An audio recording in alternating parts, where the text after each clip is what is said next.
probably don't remember because it was at one of our very first Silkies hikes, and you were a baby. A baby. Yeah, that was, I oh my don't God, that remember was at all. 2019. How old are you, Roan? 5. Oh, yep, 5 years. Yep, exactly. It was 5 years ago. Can you give us something inspirational? What do you got? Tell them something. Yeah. Tell them something to keep them going. Do you know what inspiration is? Like, if you're having a bad day, what do you say to people if somebody's having a bad day? So look in the camera and let's think somebody's having a bad day. Their feelings are hurt. They're sad. What would you tell them? Look right here and tell them something. I have no idea. Okay, let's see. Much What do we pressure. what have we been working on? We've been working on. Oh, that's my phone. Hold on. Let's silence this. Have we been working on the Lord's Prayer? Yeah. Okay. So what do we always say when somebody's sad? They just need to pray, right? All right. Can you do the Lord's Prayer? All right. You ready? Go ahead. No, you didn't. Our Father. Who art in Our heaven. Father who art in heaven, hallowed be thy name. Thy kingdom come, thy will be done on earth as it is in heaven. Give us this day our daily bread, and forgive us our trespasses, as we forgive those who trespass against us. And lead us not into temptation, but deliver us from evil. For thine is the kingdom, and the power, and the glory, forever and ever. Amen. Amen. Oh, man. Dude, Yeah. Roan, you're making me cry right now. I That know, was awesome. man. Oh my gosh, I'm I, so bad. I didn't even know that at 5 years old. It took me at least until 7 or 8 to learn the Lord's Prayer. That's good job. God bless you. Oh, you tell him Jesus loves you. Jesus loves you. Yes. Yes, he does. Yes, he does. What's amazing, guys, is her memorization is so much better than mine. Like when I'm giving a speech, I'm like 2 weeks of memorizing like Yeah. anything and everything.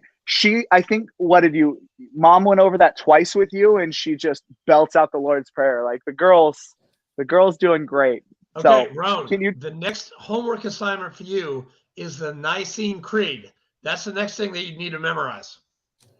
Say we'll work on it, right? We'll work on it. It's a You hard say- one, but you can do it. I have faith in you. You say, have a good night, chaps. Have a good night. Good night.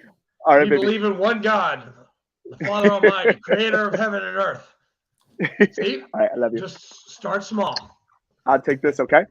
All Good right. night. Bye, Roan. Wow, dude. I know, I started guys. tearing up with that, man.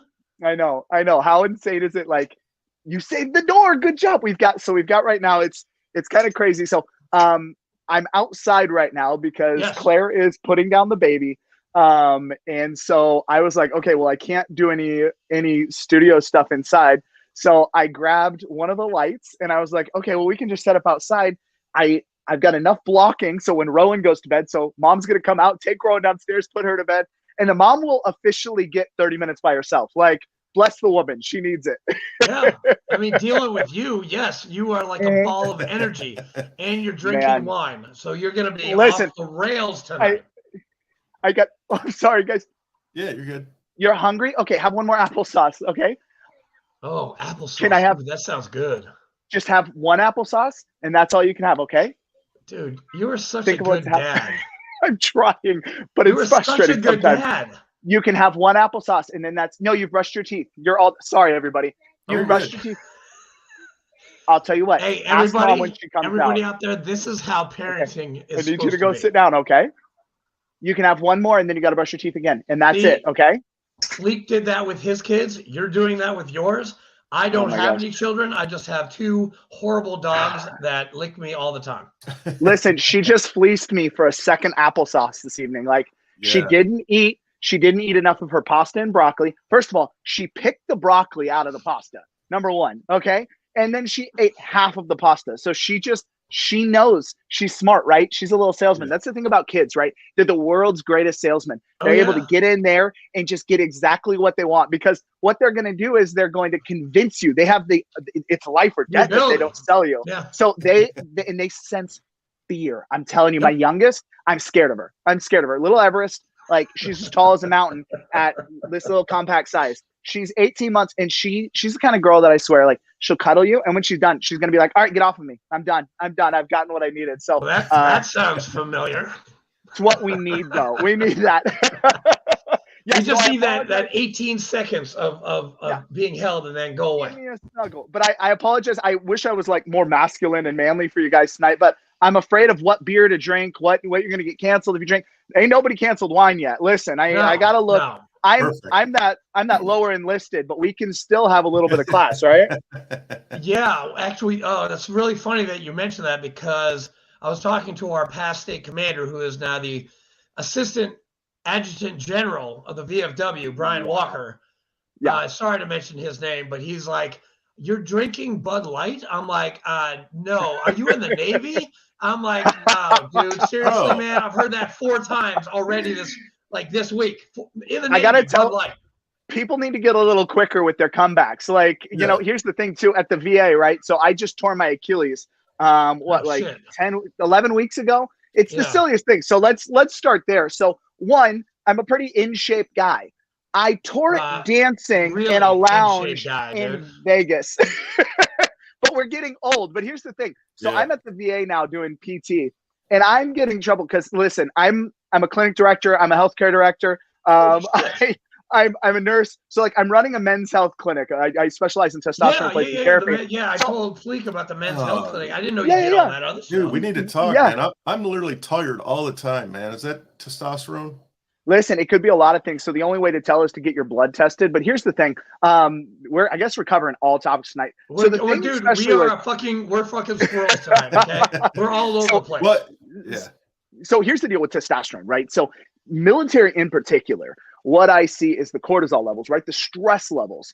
The amount of stress and cortisol that we produce at a consistent level will absolutely destroy the endocrine system, your testosterone system. The other one that I didn't understand, it was when I got out, I actually started having issues. Obviously we all struggle with a little bit of mental health. One. So the other issue, I was actually losing my erections at 23, 24. Like, I wouldn't wake up with morning erections. It's a sign of erectile dysfunction. And so if you think about it, I went in and got my levels tested at 30. So I started having issues at 23. Mm-hmm. Well, TBI, right? So I'm not a combat veteran, and we'll talk about that in my story here in a little bit, but I'm not a combat veteran, but I shot rockets in demolition, right? The constant repetitive 51, baby. 51, baby. 51. But that constant repetitive head injury damages the pituitary gland. Pituitary gland's the main system that controls your hormone system. So I got it from cortisol, and you've got it from this. So my big thing I tell you is hit me up. Maybe we have a clinic near you. If not, we'll get your levels checked, and you can just contact me, and I would love to talk over that. And if anybody has any questions, find me on Instagram. It's going to be the easiest way. It's Alex_Bratt, and we'll have a link there, and they'll tag me and all that stuff. But if you have questions, just reach out. I love anybody being better. I do motivational speaking. I do clinic directing. It's, I'm here to help people. That's my goal, right? And this is not far from what you were as an IW bigwig. Okay. I know. I wouldn't call me a bigwig. I got to sit in the room. Shut your mouth. You are a huge bigwig. You inspired me at the Black Rifle Coffee Ranch. Even before that. I mean, but and that's another topic we can talk about too, because Fleek, do your thing. Sorry. I'm gonna run the intro. We'll be right back. The interview, but he's recording it right now. But I would like to leave all that in. I would like to leave your daughter in it, if that's okay, in the show. Yeah, absolutely. You can do it. If you want to start us there, you could start it there and then run that into the intro, and I'll be good night. Whatever you want to do. Do your intro, big dog. All right. See you guys in a few.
Yes, let's know, do right? it, boys. Come Dude, on. I'm so motivated. Ooh, you got me going. I'm about to jump off and go jump into the Yes. water. Like, what an intro, y'all.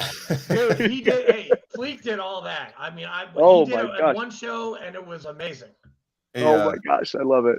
welcome back to another episode of TSP, man. I tell you what, I was dragging ass when I came into this episode until Alex sat down, man. He came in like a fucking wrecking ball. Dude, he is 15 times more energetic than me, and I'm pretty damn energetic.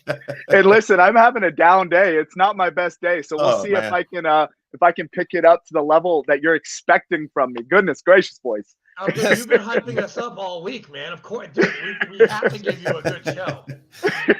Hey, so here at TSP, we sit down and we pick a veteran every week, and we pick their brain, get their story, find out what's going on in their lives. We get their whole life story, basically, you know, when they're a kid, military, what they're doing after military, how you, you know, transform from military life to he's throwing hand signals out there. Sorry, telling the wife we're rolling. Sorry. Yeah. You're I good. don't know that one. Yeah, you're good. I don't know that hand signal. Sorry, Fleek. So we're about to get Alex's story here, but before we start, we have some news. The this weekend is the NFL draft, so football season is literally right around the corner. We own a couple seats up in Detroit. We're going to be sending veterans and first responders. That's part of our nonprofit that we started. We feel that you know, mental health in the military or, you know, veteran era is rampant. And when they say 22 veterans every single day commit suicide, that number is way off. It's more like 44. So I was thinking, what little thing can we do to try to help combat that? And so I came up with this idea of starting a nonprofit, sending veterans and first responders, you know, because they're just as, you know, putting their lives on the line every day, just like, you know, any military person is. I figured, you know, my two podcasts started generating money. So I said, well, my goal is not to profit off of your story. So I started this little nonprofit. We're going to put butts in the seats. Not only are we putting butts in the seats, we're going to send them with a mentor. And we want to make sure that, you know, one night out could save somebody's life. Yep. You know, I think it was back in the 70s, this guy left a note and said I think he was in New York. And he said, hey, if anybody stops and smiles at me, I'm not going to jump. But his goal was to walk like 3 miles down the road, get up on a bridge and jump off. He walked all the way down there. Not one person stopped and said hello or smiled at him. So he ended up jumping, and that's the note his family got. So I figured one night could save somebody's life. So that's what we're here One for. moment can save somebody's life. One moment. Yes. That moment. And, you know, I talk about this when I give speeches. You know, we have no idea. Day by day, people are fighting a battle that no one knows anything about. You know, I've been talking to a lot of college athletes right now, which has been a lot of fun. But I said in my last speech, I had a really great opportunity to sit down with the Nebraska track team. Great group, man. I'm loving these college kids because they're just right there where they're still moldable and they realize they don't know everything yet. You know, but I had said, you know, you have no idea that as you walk past someone on campus, especially these athletes, right? Especially here in Nebraska, we elevate these athletes. They have a responsibility to represent the state. They have no idea that just that one moment, saying hi to that kid as they walk past campus, as they're wearing their Nebraska gear or whatever gear it is, that can change their life. Yeah, suicide is a permanent solution to a temporary situation. So we're here to hopefully stop that. If we could save one person's life, I would be happy. Yeah. We're already aware, and we've heard, and Alex and I have heard this speech many times.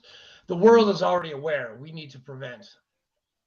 You know, it's the really hard truth that in the end, what I found it with my time with IW and talking to a lot of veterans, that it comes down a little different than what we learn in nursing school. So in nursing school, it's a little more, you know, get a contract. It's a little more beaten around the bush. Well, it has to be, you know, in that line and in that field. But what I found really worked when we were with IW is, hey, you need to understand this mission's not over. If you kill yourself, you're doing nothing but passing the pain on to another individual. So we've got to make a mission, right? If you have somebody out there right now and you're listening I know a lot of people turn it off after the first, portion of some podcasts. I want you to stick on this one because we're going to get really deep about a lot of stuff. But if I can give you one thing to take away, you got a friend that's wanting to commit suicide.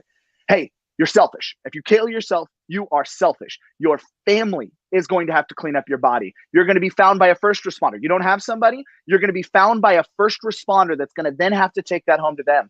So place it on the veteran, wiggle it in. I've got my friends. I know how I can talk to them. I know my best guys from the Marine Corps, Jeff and Eric. I know how I can talk to them. I don't know how you can talk to your guy, but you've got to put the mission on them. It is a mission to stay alive. Yeah, I love that. Amen, man. And I'm glad you mentioned Jeff because I haven't talked to that guy since 2019. I know. We have, it's so hard, with these connections that we make in Irreverent Warriors and Marine Corps League and VFW and whatever organization or Hero Stock, something coming up here in Nebraska here pretty soon. Or, plug. Shout out, Jason. I'm coming. I know. You're coming? Let's go. And so, no matter what it is, you've got to continue those connections. And it's just so hard, right? Because you're going to have these moments, like we talked about, these moments with these individuals. You have no idea how lasting that is. I mean, I'm friends with so many people on Facebook and Instagram, and just reach out, but we keep getting one-liners here. We're going to dig into some deep stuff. So go ahead. Sorry, guys. No, you're good. No, so, this is your show. Just we talk about whatever comes to fruition. And he's kissing more people. My kid's going to bed. My kid's going to bed. Oh my goodness. Yeah. Listen, guys, when you have kids, it's fit it in when you can. When I asked them, they're originally like, well, what about this time and this time? I'm like, okay, hold on. Let me plan it out. Okay. This one goes to bed at this time. This one goes to bed at this time. Let me check my work schedule. All right, cool. 8:00. Let's do a late night one. So you'll have the Nebraska sunset. And it'll eventually go dark, but we'll keep the lights on for y'all. Fleek, you got how many kids, Fleek? You've got two. I have three. Right? I have three. Yeah. My youngest one just turned 23 today. One of them in October. Yes. Congratulations. Yeah. Hey, that's awesome, dude, guys. I did my 58th wedding on Friday in Hillsboro, Ohio. Nice. In Ohio. A British Royal Commando. Nobody likes Ohio, bride. This is a first for me because I married two non-Americans in America. I had to ask my priest. I was like, "Can I Is do this that?" Cool? and they were like, "Yeah, sure, of course." It's got to go to the Secretary of the State, and then it's got to go to Europe, and it's just I do better with Americans than I do with. I'll tell you what. So I was able to marry two of my really good friends who were both corpsmen. And it's great. I know what I can go into and say. So, two corpsmen getting married, and it was just awesome. And it was fun because two corpsmen. I mean, that's a healthy. One of them goes down, the other one's got him. But I'm scared of the number of silver bullets in that house. Like I'd be scared. I'd be good. I'm not getting in on that. Hey, I never got a silver bullet, and I don't want one ever. No, I'm good. But no, Alex, we want why do you where are you from? Where were you from? So we want to go into the story. I see what it is. Yeah, let's hear it, man. Why did you join the best military service? Second best.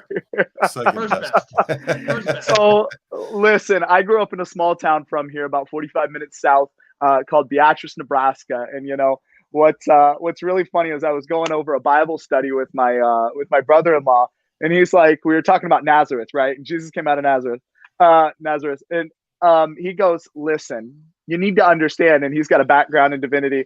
He goes, it's basically the Beatrice, right? Nothing good comes out of Beatrice. So I come from Bethlehem,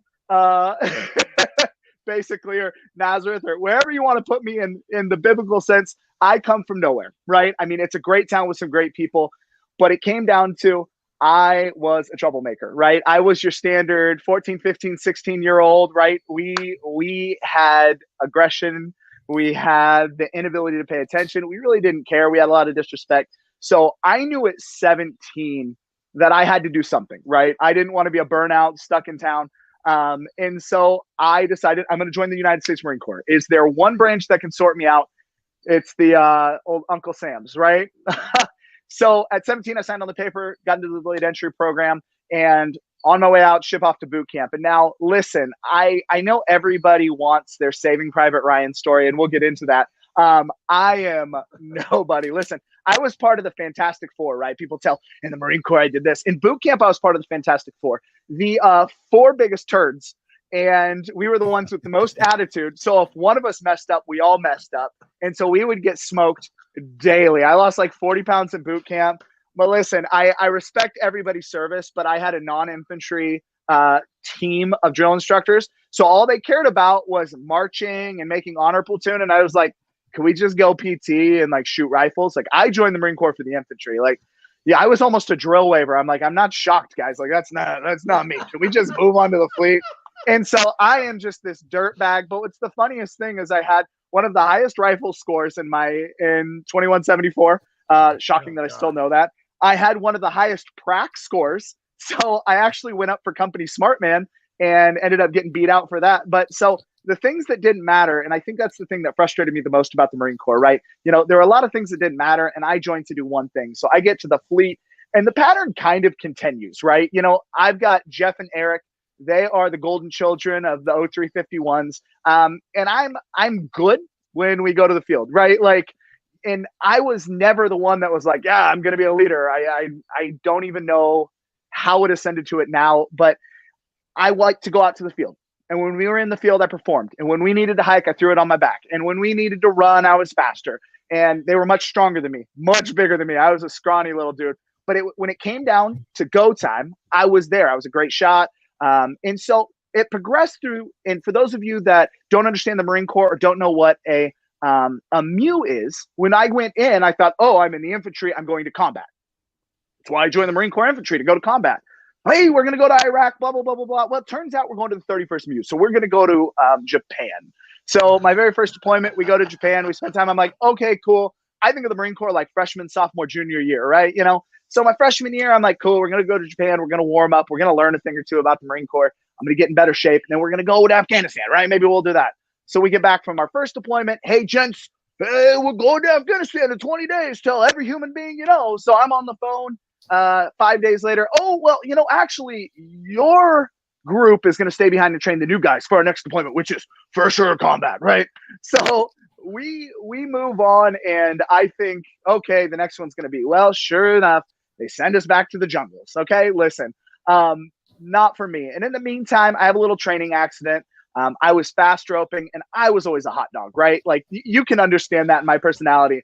So when I come out of a bird, like I'm flying, I'm enjoying the ride. Well, in Japan at night, similar to what we have here, you get dew on the grass, right? Well, I hadn't hopped on the rope in like 2 hours, not thinking that the rope had gone up and down in the jungle, and that rope's wet. It's also been worn in from people doing it all day. So on our second deployment, I actually just lawn darted. I mean, I came out of this bird hot. I was ready to go. And I'm like looking down, like, oh, I can't stop. And I stop. And I land on both my feet, and I bounce straight up, and I come down, and I'm like, well, training took over. I know people are coming down. So I roll and I hop off, and I'm like, golly. So I go to BAS, and my foot is this one, and I'm convinced I broke my ankle or something. So we get on ship in a boot, like on crutches. I'm climbing stairwells on ship. Spend basically the entire deployment injured until we get to the point where the tsunami in 2011 happened. And our unit was actually the very first unit in, and this is something I'm incredibly proud of. We haul butt. We're in Malaysia. I remember I drew the short straw, so I was going to get second day libo in Malaysia because I'm a turd, but I'm a very smart turd. I know if I get on officers' mess duty, I get to eat officers' food. I'm here to skate, baby. Skater, baby. So anyway, we go on shore and we do that, and it was the most incredible experience.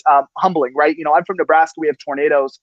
But there is nothing like what a tsunami can do. I mean, you step off, you've got 200-foot ferries that are carried up hills. You know, people are talking to you about the pain they saw. I saw a lady go out into the, you know, the men were like, oh, I saw a lady get carried out into the ocean. And I'm like, I just can't experience it. So we get done with that deployment. We're back in Japan waiting to go home. And they're, you know, here's the deal, guys. We're going to Afghanistan. But I've been told that, right? So why would I believe it? Listen, I really loved my CO. And it got to the point where I went in and I told them, I said, hey, we had a mess night. And I was real motivated. And you know how your head gets about this big and your spirit decor and you're ready to go. And I told him, I said, hey, I'm going to go. I'm esprit de corps. I'm going to go talk to the career planner and I'm going to see what I can do. I'd love to go with you guys. I start signing the papers, but I have this feeling come over me. I'm like, there's multiple things. One, is this really going to happen? You know, you guys know how much you can trust the people above you. Yeah, there's a good chance. I know some things that happened, but is it going to happen? And I get this sense of, I'm going to be honest, probably sense of death, right? You know, I'm like, well, this is real. I'm injured. The body's not doing what it used to. You guys know how it gets to that senior year in the Marine Corps and you can't hike the plates anymore. You can't hike the extra gear. You know, a machine gunner goes down. You can't throw something over your back, a base plate on your chest helping. You just can't anymore. Nope. And I just had this feeling of, I got to get out. You want me to fireman carry? No, I'm not going to do that. The body is different. And so we had an opportunity to be combat replacements when we got back. And I was like, I'm not ready anymore. And so I make the decision to get out. And it really came down to this.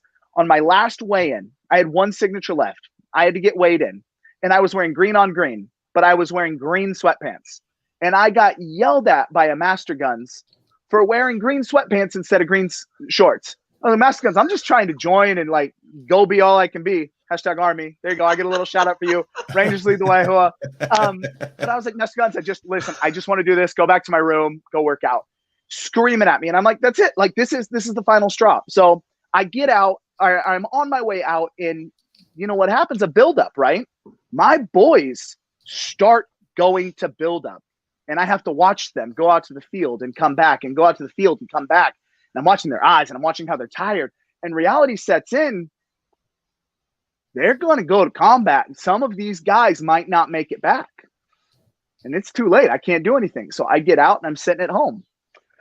And sure enough, National Geographic covers my unit, 2nd Battalion, 5th Marines Golf Company in a show called Battleground Afghanistan. Right. 2-5 Golf Company. I forgot you were 2-5. Damn. 2-5, baby. I'm real proud of it. I'm not part of the combat generation, but I'm sitting at home watching my boys at war. And the guilt gets real. And I'm going to tell you the hardest part that I actually just said in a speech for the very first time a couple weeks ago. I might have been a little bit of a dirtbag, but when we were out in the field, I knew what was going on. Okay. Did I really do everything I could to train my junior enlisted Marines, my boots, if you will? No, I didn't do nearly as good as our seniors did. You know I'm just a part of that, but I don't feel our team did everything we could have done to train our junior Marines as well as we were trained. You know, we never did mount with them. We never learned I'm up. He sees me, I'm down. And now I have to watch them on combat. So I've got the guilt of telling my CO, Captain Mindorf at the time, who is an amazing leader. I'm going to want that story here in a little bit. No, Tell Captain Mindorf, he's amazing. He's amazing. Yeah, an amazing leader. Yeah. He's amazing. And, you know, I had individual skirmishes within my unit of like not having trust. But Captain Mindorf, you know, I told him, hey, I'm going, sir. I told my junior Marines, hey, I'm going to go. And then I'm the coward that backed out. So the pain gets real, guys. The pain gets real. You know, I'm drinking myself to sleep every night. I'm hiding it from everybody because even though I'm telling people, you know, oh, I'm fine. I'm suffering with pain. I don't tell my parents who I know, my mom and dad, I can tell them anything. I could have gone to them with anything and they would have anything I wanted to do. I went to the VA and they tried. Listen, I will never bash the VA. They tried. But I'm smart, so I can manipulate the system to be like, oh, I'm fine, and pass their tests. Oh, no one can pass this test. I can pass this test. I know, I see in the test what you're looking. So it gets to the point where I'm crying every night, and I actually pull out my gun. Man, this is a podcast. I wish I should have brought it out. I never can bring out the gun. It's under my bed right now, and it defends my home. And I put it to my head, and I thought so little of myself that I couldn't pull the trigger. So I put the gun case back away. I cry myself to sleep, and I live to fight another day. About a week later, we flash forward, and I'm in nursing school at the time. And for anyone that doesn't know nursing school, it's incredibly difficult. I would rather go into the Marine Corps again than go to nursing school. So I've got the stress of nursing school, the guilt of these boys. I couldn't even finish the episodes. I'm sitting down and I'm watching an episode, and I begin to bawl uncontrollably to the point that I can't control it. I can't control it anymore. So I take off running. And it is raining outside in Lincoln, Nebraska, and I'm running down 27th Street, and that I just can't outrun the sound. I can't outrun the pain.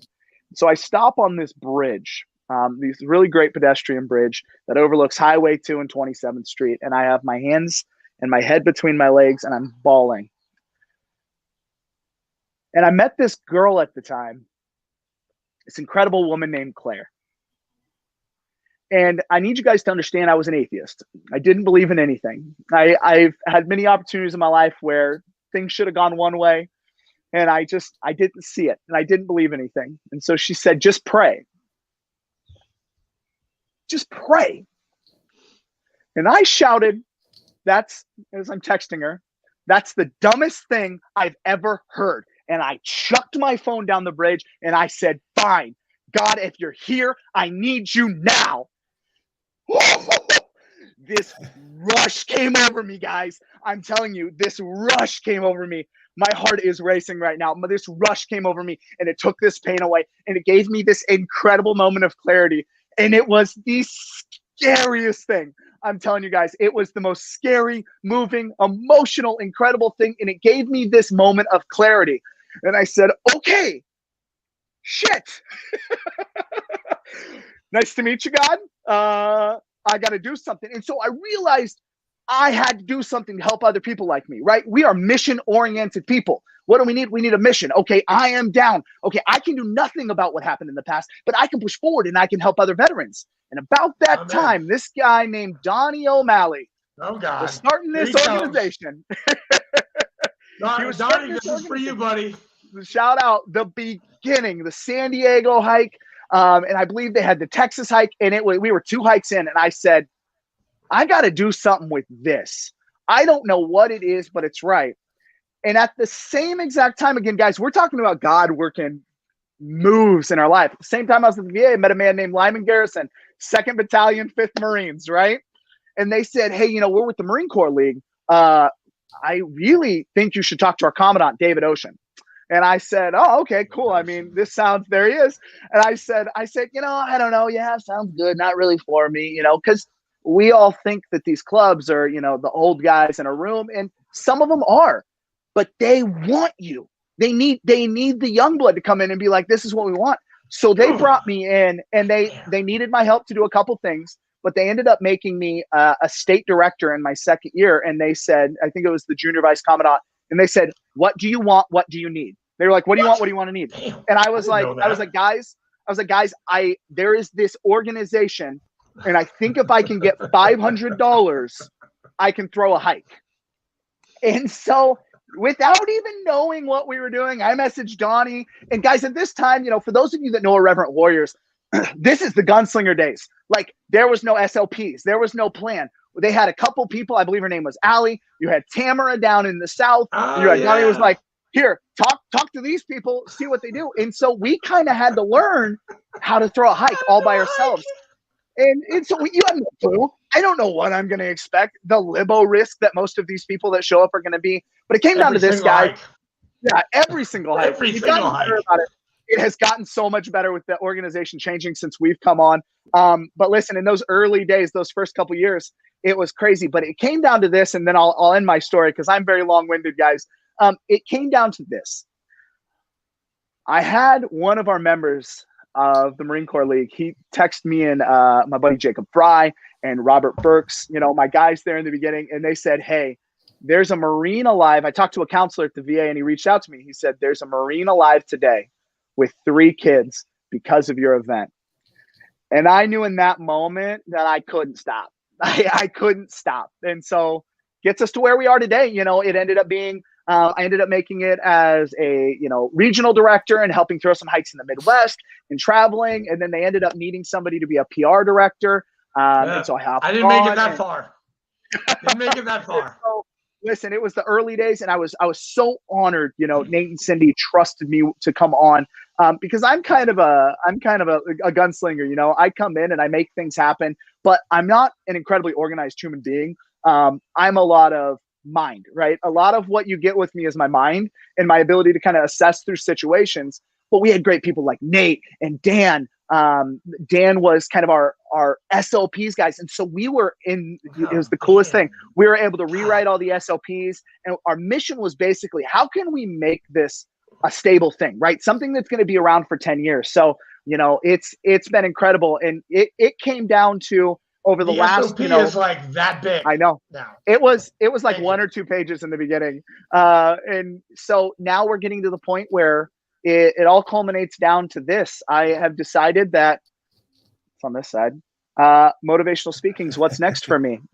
I have a great career with an amazing organization helping men and women with testosterone replacement therapy. But there was a hole, right? When I took this job, I had to step down from Irreverent Warriors, and there was this incredible hole missing. I'm not helping people. So it culminated to we were being honored at the Nebraska football game. And so we got to go to a practice before. And I wrote a bio, and I was like, hey, guys, I do a little motivational speaking because I talk to veterans, and I've been a keynote speaker, and I've spoke, at different hikes and talked to a bunch of people. And about 20 minutes before we meet the team, right before we're going to go to a tour, this wonderful woman says, hey, would you give a speech to the team? Now, for those of you guys that don't know Nebraska, the Nebraska Cornhuskers, the football team, is the pinnacle of what we have in this state. So, Right. We're very confident. I'm like, no pressure. But after the tour, I had 5 minutes to put together a speech, right? A very particular speech. And through the glory of God, the words came out how I wanted to. And I had an incredible player come up to me afterwards and share the story of his dad and how he mentally suffered through his time through the Gulf War. And it was just an incredible opportunity. I said, there's something here. So now what we're doing is we're just touring the circuit. I don't know what's next for me, but we're going to talk to everybody and anybody that'll listen. And if we can save one life, we're going to do it. I say something at the end of every one of my speeches, and then I'll let you guys talk. I'm sorry. No, you're good. Hey, I say, this is your episode, man. Just let it flow, dude. I don't want to bore people. So fast forward ahead, guys, if you're bored. But, at the end of every speech, I say, listen, if somebody's suffering today, I want you to come up and talk to me. I want to hear from you. If you need a hug, I want to give you that hug. I will not let go until you do. And It's so, a good at hug, the end by of the way. it, I'm a big hugger. So you find He's a me in big the hugger. streets. But this, I get a couple players, a couple of these track athletes, and at the end I see a girl with her head down. And I get to the end and I look like this and I go, "Are you my one?" And she just comes unglued, and I grab her and I hold her, and I'm holding her for 5 minutes. And she is just a sweetheart. And I'm holding her, and you can feel her go from this tightness to just loose. And it was, listen, there's nothing more moving. Helping one people, and, I had one person and I had 5 athletes reach out. And so that's what we do it about. So, back to you in the studio. Hey, I have a question about Nebraska football. Oh God, Yeah. no, come Let's on, do man. it. Come on. No, Yeah. do it, For buddy. the Let's go. nosebleed report. Hey, All right, shut all up, right, go ahead. chaps. All right, go ahead. Go ahead. Have you ever met Damian Jackson? I have not met Damian Jackson. Damn. He had just transferred out. I was in a really weird time. I was with our interim coach. I was just after Damian Jackson, just after Scott Frost. We had our interim coach, and now we've got this guy, Matt Rule, guys. And I'm telling you, we're drinking the Kool-Aid down here. He's a Christian.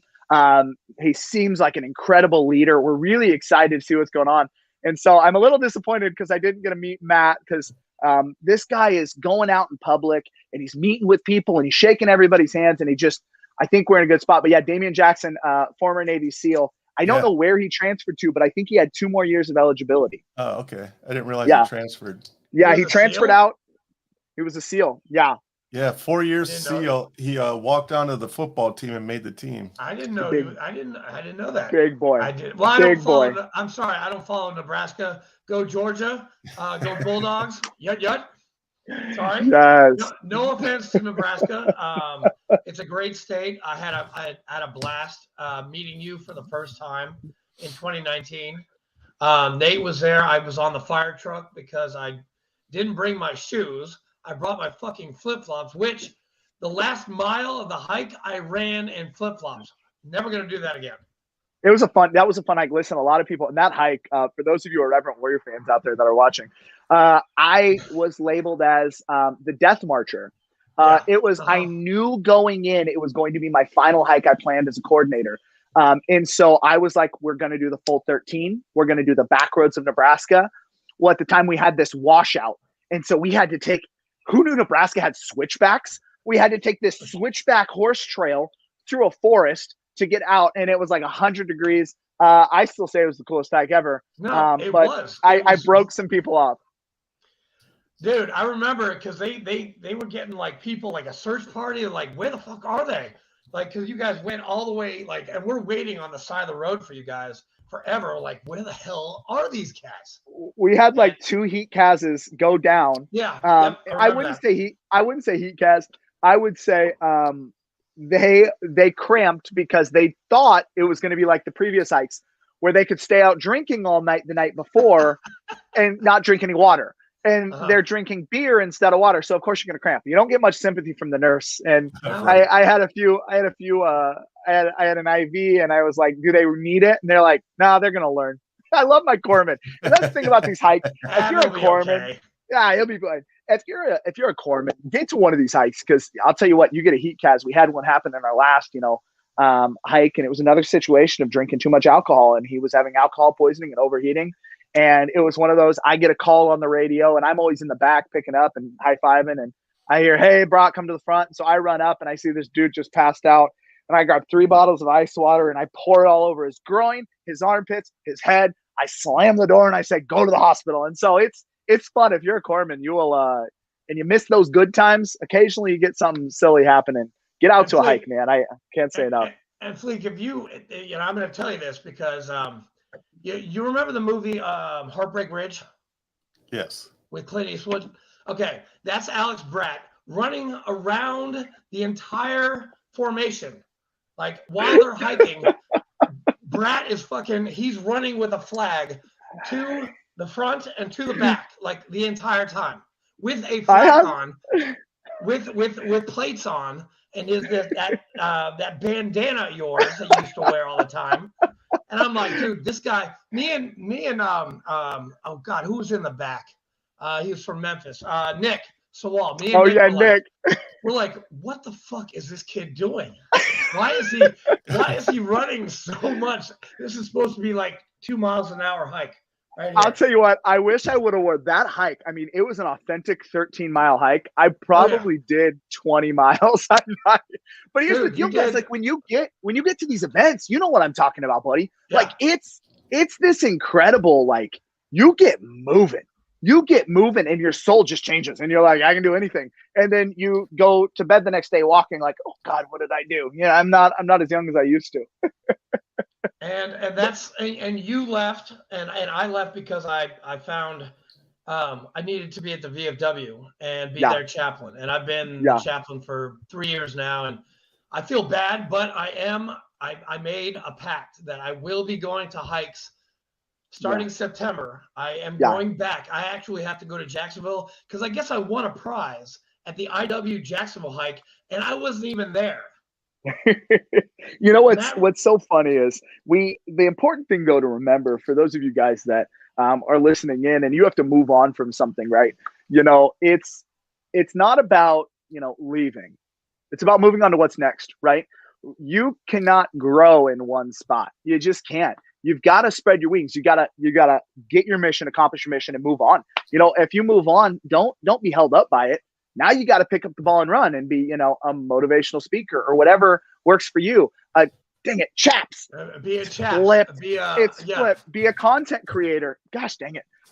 So you got to do what's right for you. It's so weird with this thing. But oh my goodness. And Alex, what years were you in? You were in. I was in from 2008 to 12. I was in from 2008 to 12. So you came in when I got out, because I got out. I left in 08, and you were. You went to San Diego, or did you go to Parris Island? I went to San Diego, and then I went up to Camp Pendleton. So, I mean, what a dream being a Hollywood Marine. I mean, when you're good looking, they gotta send you to the good place. That's where. I was ugly as shit. So they're like, yeah, you're going to Parris Island. That's good. The sand fleas. Yeah. You gotta go. It makes sense now. Yeah. It's all making sense. It's funny. I actually, it's kind of popping into my head because I know we've got chaps. I see a cross up there. For me, I'm a motivational speaker, working on that. I don't know if I can call myself that yet. I've done motivational speaking. I like to say I'm a Christian speaker, but I'm not a Christian speaker. I get that. And we're talking about, taking your lumps, right? And what we need to do and how we grow as people. And I actually, it's hitting me right now, and I'm just kind of getting, I have this passage. If you guys are okay, I've got it saved in my phone, and it's popping in my head. And so for those of you that aren't Christians, I don't want you to turn it off. I don't want you to be offended. I'm a Christian that I will share Christian messages because it adds to my points, not necessarily to push Jesus on you. You've got to come to Jesus on your own. That's on you. I will never push that. But, like my favorite artist, NF. NF is a Christian rapper, but he's not a Christian rapper. There's references to God and there's references to the Bible. And so what we're talking about here in this passage is 2 Corinthians. Corinthians is my favorite because one of the passages that I live by and what constantly is in my head is, for we walk by faith, not by sight, in 2 Corinthians. But, so when I really started diving into the Bible, this hit me. And I want to talk to you about guys that are taking their lumps. And so we're talking about Paul writing to Corinth. Think about it as today, right? If Paul wrote a letter to the church today, it would be a much longer letter than what was going on then. So, Paul was not a boastful individual, right? But there's this group in Corinth that's challenging him.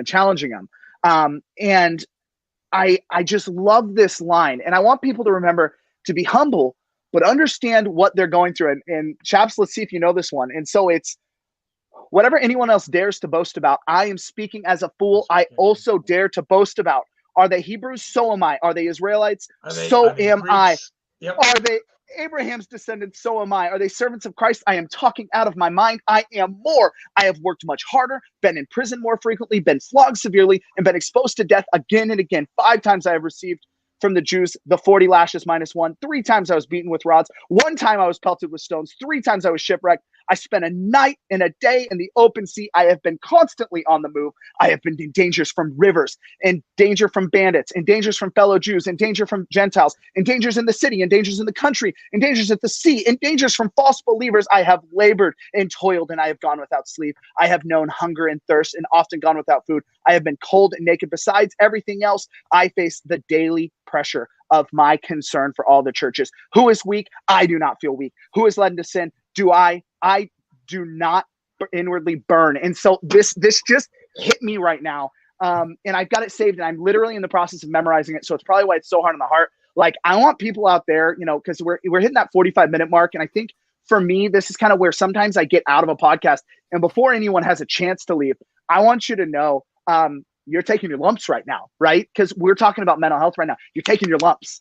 But listen, you need those lumps. Without those lumps, we cannot become what's next. We can't move on to what's next. And now you've got me in my motivational speaking zone, and I want you guys to hear something from me real quick that I say in every single speech. So please listen up, share this, screenshot this, video record this. Listen to me. If you're somebody out there suffering right now, okay, and you feel like you're buried, okay, you feel like the earth is caving in on you, and you're feeling like you're buried. You're not, guys. You're not buried. God does not bury his children. He plants us. And it may seem like you've been down there a long damn time. It may seem like you've been down there for an eternity, but you're growing roots. And you need to understand that roots take a while to grow. And the longer the growth season, the stronger that stalk when you burst through that soil, and not a darn thing is going to take you down. So before you turn out tonight, I need you to know you are in a growth season. So please continue growing, guys. And if you want to continue listening, I'd love to have you. We're going to dig even deeper. But before you go, I just need you to just hear that message before we move on any further. So sorry, guys. I got pretty preachy and pretty inspirational there. But that was powerful. Hey, thanks be to God. It means so much. Yeah, praise to God. And it's, again, if you're not a Christian, we're okay with that. Listen, we'd love to talk to you. But this isn't about Christianity. Again, I speak Christian portions, but listen, if you're having struggles, there's a lot in there that can help you, and a lot we know. So reach out to your local chaps. If you've got someone. Alex, I gotta say, man, I'm kind of moved. You sound sorry, y'all. I'm sorry, y'all. No. You sound kind of like my priest at St. Paul's. Very motivating and very inspirational. And did you ever consider joining? Wearing the black shirt, the white collar, the robes, See, us Baptists, we get to wear jeans to church. So yeah, I know. I want to be a Baptist. I'm an Episcopalian, so we have yeah. Listen. I love Deion Sanders right now, right? And here's why. I don't know if any of you dug into Deion Sanders. Dude is a cocky SOB. Yeah. So listen, there's this interview that Deion does, and he talks about God, and he's getting all this flack for talking about God and his Christianity and his faith. And he references how he wasn't called to the pulpit, but he was called to talk to other people. He was called to share the message in the streets, in the club, I think he even said, on the football field. So, if God shows me that's my path, man, it's going to be hard to pick up my cross and go there, because selfishly, that is some hard stuff. And I'm really fresh in my Christian journey. I'm only, I got baptized this weekend. You just got baptized the other day. Yeah, I did. So listen. I saw the video. Cool. I mean, he went in the water, just like a lot of my guys on the 22nd Mew got baptized in the river. In the River Jordan when we went to Jerusalem. Oh my gosh. And I see a lot of good things in you. And I think what I would call you, because my priest, she laid out there's 5 things that you can be within a church. You can be a shepherd, you can be a pastor, you can be an apostle, you can be a prophet. And what I think you are, and get me if I'm wrong, but you're just like St. Mark, okay? And today is his feast day, by the way. Today is St. Mark's Day, August 25th, April 25th. One of the Gospels. He is the evangelist, and that's what, when I see you, I see evangelist, and that's bringing forth the word. It comes from a Greek word, logos. From the word comes what's coming out of your mouth. And that makes you an evangelist. That's and I think that might be what has led me to this motivational speaking. I've suffered some pain, to the deepest level that you possibly can. I feel the deepest level of worthlessness. I've held people through their pain. I've talked to people through their crying, their tears. And I think my journey for God right now is he just wants me to go talk. And I think evangelizing is what you want. And, it's not that I'm sneaking in Christian messages, but I'm blatantly honest. That's what saved me. And, if we can just help 1 or 2 people, my favorite thing, gosh, it's going Christian here, but, I got a cross and I got a chaps. So, I compare, sharing messages and sharing positivity and sharing good worth. It's kind of like, you ever been to a candlelit service, right? And the pastor always comes out and he goes to the little girl. It's always the little girl. And he goes, this is the word of Jesus, right? And he lights the one little girl's candle. And, that one flame, she turns it into 2. To 4, to 6, to 8. And so what I talk about in my speeches is you only got to share whatever word it is. Listen, if it's not Christianity, if you're out there and you feel like you've got something to say, well, I can't get in front of a group. My last group, I spoke to 100. I think I had 200 to 300 at the football game. I've spoken to rooms of 2 people. I've talked to 1 veteran. I always say this, I'm here to help 1. All you got to do is help 1 person. You see someone struggling, we all go to the VA. Go say hi to a veteran. Go say hi. Get out of your comfort zone. I mean, again, it goes back to what we said. You could help 1 person, and just saying hi to them can save their life. And so, I mean, there's lots of encouragement with that. You don't have to be an evangelist. And look, if God forces me, oh gosh, you know how it is. You don't want to be forced, but if God forces me somewhere, you got to listen, no matter how hard it is. But I think, right now, what I want everybody to know is share your message, man. Come up with something that helps you and help other people. For my daughter, we did it before we came on the show. I don't know if it's going to end up in here, but she just knows the Lord. Yeah. Oh, good. Oh my gosh. So my daughter, guys, dude, we've never had that on the show before. That's the first. You're the first. Man. Yeah, she's young in her Christianity, right? And so she's learning individual prayers, and her memorization so much better than me. And that's probably why I'm scared of having to preach, because man, my brother-in-law, who is a savant, Fred Mills, one of my really great, he's a friend and a brother-in-law to me. Man, the knowledge that man is cerebral. I'm not cerebral. I'm a speaker. It's what I do. You said he's a priest too, right? So he actually got all the way to the end, and he got a certain degree, and this is where I'm going to mess it up. But my brother Fred went all the way through seminary school, and I think he had like one level of Greek left, and he was like, his goal was to be an army chaplain, and the Lord moved him in a different direction. And he went through all of that, but now he gets to be that shepherd, right? He's helping me, and my sister-in-law is helping me, and my wife is helping me. And if you go to my face or my Instagram page, my wife baptized me this weekend, and it's about, Christ is everything to our family. It is, because he saved me. It came to Christ saving me. If it's not Christ for you, that's okay. But you got to build your one or two. There's that Italian dude. And I'm going to cuss here, y'all. So put the sensors on. And you guys have seen it. And he's like, me? you don't Dude, need. I said the Yeah, F-bomb I like know. three times already. But I try not to do it. But listen, he goes, you don't need 20 dudes. You just need 3 motherfuckers that are going to have your back, and you can take over the whole world. Yeah. And you all know your 3. I know my 3. Oh, and I know my 3. they're right here in a group text, and I just need 2. I need my 2. I'll throw my wife in there for my 3rd. I need my 3. And if any of us calls the other one, and it's go time, another one like The Town. I can't tell you why. I can't tell you where. Great movie. But we're gonna go somewhere, and we're gonna hurt some bad people. And he responds with, "Whose car we taking?" Like, you've gotta have your group, y'all. Find your 1, your 2, your 3, and that's all you need. And share your message with them, man. Reach out. What's your wife's name? Claire. My wife's Claire. Claire. Claire. Oh, and my goodness. Please tell Claire I say hi. I haven't seen I wonder her if she's ages. in jammies. Yeah, what's funny is after you have kids, it's pee and jammies and go potty. So I doubt we're gonna get her out here, but I will be just sure. Tell her I say hi, and you and her husband is doing a fantastic job. We're doing all right. Alex, yeah. I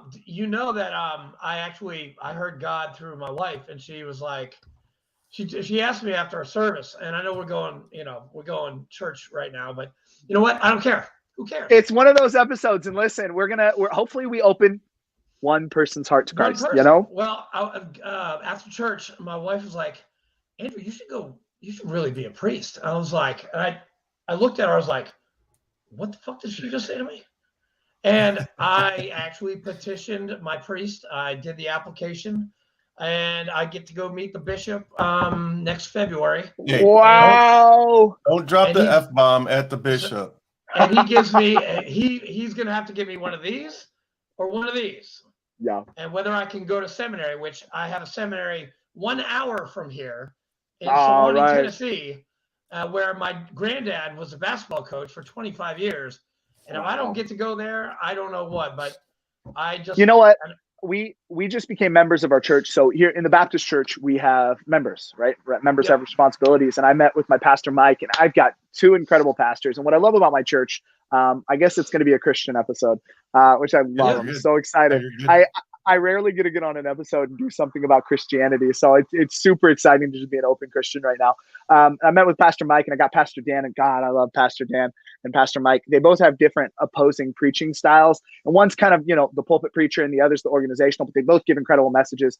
Pastor Dan is like that true Southern gospel. Like, he gets me going. And I made the mistake of going to the gym on pre-workout once, and he started talking about how we need to be militant Christians, right? Stand up for our belief systems, not junk food Christians. We need to be militant Christians.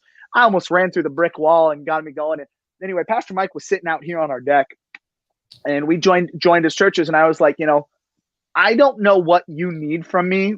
Just tell me where you can use me. My wife's voice. Oh my gosh, y'all. My wife's voice is just incredible. And so I think she's going to get, oh my gosh, guys. I literally, I'm hoping she's going to get on the worship team. And I'll tell you guys, she has, oh my gosh, I'm going to do it. She's going to kill me. But she has this voice. Y'all, I actually have a folder in here. I won't play too much, but she can sing so many different ways. But she has this voice, and there's this song, Midnight Train to Memphis. I don't know if you guys know it. Oh my gosh. Okay, I'm just going to play. I'm going to play just this fraction if I can find it. And so she's got this like raspy voice. And hold on.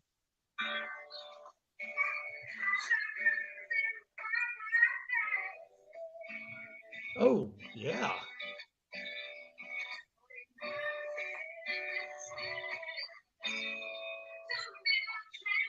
Oh, Like, Nice. I Oh, yeah. know she can sing, and I'm like, please, baby, sing. So, sorry, I have to shout out my wife, and so she's incredible. She like, have you been on her page?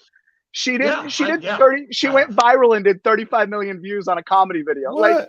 the woman does everything. Like I am just this humble servant behind her.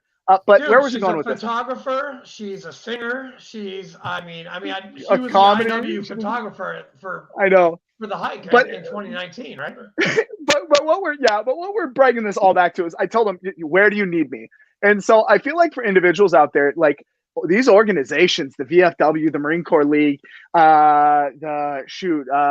who else? Throw them out. Any of these organizations, VVA, yeah, IW, throw it out there. Hero Stock here in Nebraska. There's so many local events that are happening. They just need you. So if you're feeling a calling to help, or you're suffering, or you're not right, just join something. Get out there. Ask, hey, these are my skills. We in our church we talk about, what are your, kind of God-given skills? What are you good at? Me, I love my children, and I love some kids, but don't put me in the children's ministry. I don't have that much patience. You know exactly what I'm saying. Yeah, exactly what I'm saying. I was a Sunday school teacher for 3 to 5-year-olds, and no. wow, I did catechesis of the Good Shepherd level 1, and I was teaching about the mustard seed and Noah, and I was like, I couldn't get through these kids, and I'm like, you know what? Maybe I move to the high school kids and get them ready for confirmation. Yeah, that's more my speed. Like the little tiny tigers that I used to teach in Taekwondo. Crazy. No, I can't take those kids. Sorry. Rick, what's your background? Huh? What's my background? Yeah, what's your background? I'm an IT guy. IT guy? No. Wait, which background do you mean? What do you want to know? Military Christian. I know we got the cross on the wall. Military. I know chaps. Yeah, I was in the Navy. I was the air boss's yeoman on USS Carl Vinson. So does that mean you get to wear cool colored shirts? Because the Marines don't know anything. We just know you guys have cool shirts. Did you get a cool shirt? Were you a yellow guy? You're a purple guy? No. I don't know what you guys got. I was guy, green guy. Yeah, I was the office guy. Oh, cool, man. Listen, they didn't want me there. My ASVAB was too low. Wait, what did you get on your? Okay, hold on, Alex. What did you get on yours? And I'll tell you my score. So I think I got either a 45 or a 50. I got a 55. But oh my God, I got a 54. Nice. So I think it was a 55, but like being an assaultman, you have to have really high math scores. Yeah. So whatever my overall score, it was like 105 and you needed 100. And I was like, okay, cool. Let's the GT score. Mine was 105. GT score. Holy shit. Let's go. Wow. Hey, okay, wait. I got an 0351 question. Did you ever fire let's see, what's that round that it blows up and it burns? The novel explosive. It's so insane, guys. The theory behind this is incredible. So the novel explosive was actually created, I believe, by an Israeli, I want to say, don't quote me, an Israeli widow who was a scientist. And so it was designed to go into caves and implode caves. Well, what's really cool is you shoot the rocket and it hits first and it looks like a cone and it punctures through the wall and it sets a timer. And that timer will explode and aluminum will go in the air as soon as it goes in. Oh, yep. And then a secondary charge will ignite and it'll suck in the building. It's insane. No, they're like $10,000. They don't really have a range for those. Well, I didn't fire, but my assaultman fired one in Ramadi. And it was like, dude, it was the craziest shit I ever saw in my entire life. I was like, what the hell kind of weapon is that? Which, by the way, a little hard. For you guys, the assaultmen, they fire this thing called the SMA, the shoulder-mounted what's it called? Weapon, assault, tank, God, no, badass rocket. Anti-tank weapon or something like that. Yeah, something like that. These guys, these assaultmen, they're the breachers. They kick in the doors. They do the C4. They fuck shit up. Awesome. It's awesome. And I'm so sick of, I'm sorry, General Berger, I'm going to say this because you were my battalion commander in 2004, but now you're the commander of the Marine Corps. You got rid of assaultmen. Why? And snipers, right? And snipers and tanks and my battalion, which, by the way, is right here, 3-8, 3rd Battalion, 8th Marines. Right here on the nipple. Oh, my gosh. Yes, he got rid of his own freaking battalion. I'm like, we are the best. Like, we are one of the best war fighters. Now, 5th Marines, you guys know how to fight wars. 5th Marines, 6th Marines, 8th Every climb in Marines, place, literally. Every climb in place, climb in place. literally. Yeah, I mean, shit. You guys got the what's that thing you wear on your shoulder? 5th Marines. The French The Forge. French Forge. Yeah, 3-8, Yeah. 8th Marines. We don't get that shit. I mean, it's a California thing. I don't know. Listen, it's hard to be You have to amazing. be pretty. You know. Yeah, I don't know. We had some boys from Missouri, so I Did don't you know about did pretty. you wear that at mess night? Your French Forge? Yeah, hell yeah. That thing was Okay, awesome. good. Nice. You didn't really realize, what's so funny is you don't realize how important things are until you get out. And you get out and you're like, oh, and everybody has that. I miss that. Well, listen, you don't want to go back in. Trust me. You don't want that. But there's so many things you miss. And like, I have my uniforms in one of my closets downstairs, and occasionally I'll just go look at them. One of them still has a PFC on it. The other has Lance Corporal. Nice. Because I was a grunt that was like too cool for the Marine Corps. Like, I didn't want to act like I liked it when it was really cool. My first sergeant said the worst thing to me when I got out. He said the worst thing. He said, you're going to be back here one day wearing your red hat. And I was like, that's not me, First Sergeant. That's not me. Well, I want one of them damn red hats, and I want to go back and climb First Sergeant's Hill. And it's just, they're the worst. They know. Wait. First Sergeant, what was his last name? Treadwell. First Sergeant Treadwell. I don't know. All these names are sounding like there's so many. Was he ever at Camp Lejeune or anything like that? Here's the deal. You got to remember again. What did I say? I was the dude that just went out to the field, did the things. I really didn't pay attention to what was going on.